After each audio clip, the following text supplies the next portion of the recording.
16h sur les ondes de la radio Futur Média. Tout de suite, le flash à la présentation. Papa Balagué, Hassan Diouf sur la partie technique.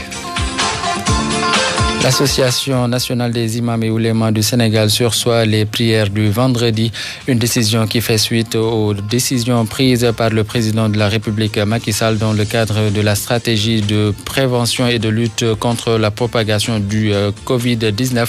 L'association informe les populations que ces mesures conservatoires sont prises pour les prières du vendredi et les rituels du jour. Nous écoutons à ce propos l'imam Omar Diène au micro de Penda Fedjo.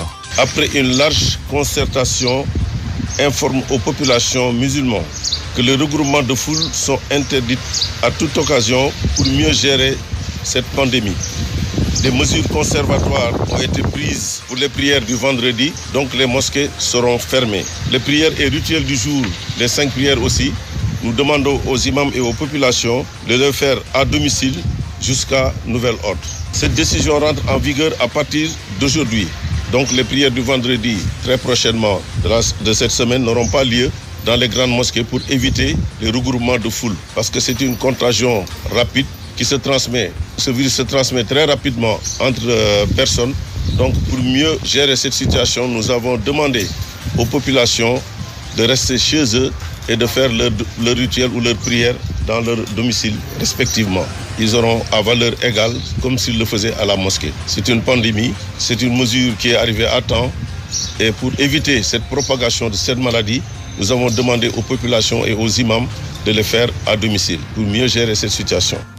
À l'instant, Imam Omar Diène, secrétaire général de l'Association nationale des imams et oulémas du Sénégal.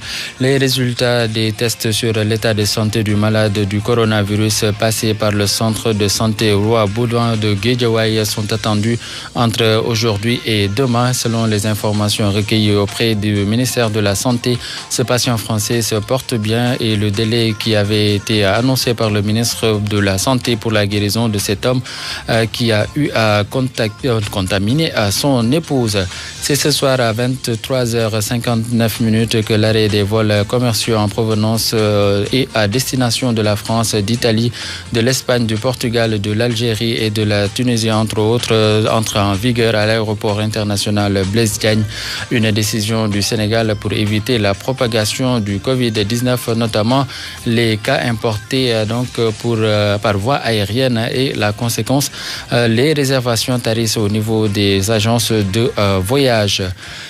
Autre réunion attendue aujourd'hui qui font les frais de cette Covid-19, la session ordinaire du comité de politique monétaire de la Banque centrale des États de l'Afrique de l'Ouest. La rencontre devait se tenir ce matin au siège de la BCEAO qui a donc finalement eu lieu en visioconférence à l'ensemble des cités de la Banque centrale dans les 8 pays membres de l'Union économique monétaire ouest africaine. Sur l'international, premier décès du coronavirus au Burkina Faso, Marie-Rose Compaoré, deuxième vice-présidente de l'Assemblée nationale burkinabé, n'est plus diabétique de 62 ans. Il était en réanimation, a annoncé le professeur Martial Ouedraogo, coordonnateur national de la réponse à l'épidémie du Covid-19. C'est tout pour ce flash d'information. Merci d'avoir écouté et bonne suite de programme sur la radio de toute l'actualité. À 16h30, suivez le journal en Wolof avec Elhaj Ndate Diop. Dans un court instant, la suite de votre émission Real One avec Calz et Olibi. Merci de votre fidélité.